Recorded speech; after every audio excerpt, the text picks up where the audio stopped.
কিছু কিছু মানুষ আছে যাদের ইনোসেন্স লেভেল এত হাই যে তাদের কোনো প্রিয় বন্ধু তাদের খুব বড় ধরনের কোনো ক্ষতি করে দেওয়ার পরও তারা ঠিক বুঝে উঠতে পারে না কত বড় ক্ষতি হয়ে গেল।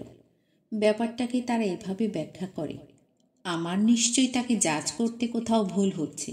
দেখনি সে কত নম্রভদ্র একটি ছেলে, অথবা যতটা খারাপ ভাবছ সে কিন্তু আসলে ততটা খারাপ নয়।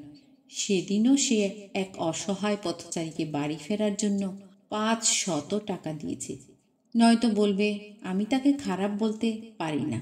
কয়দিন আগেও সে গ্রামের বাড়ি থেকে কত কষ্ট করে আমার জন্য এক ব্যাগ ভরা ফল নিয়ে এসেছে।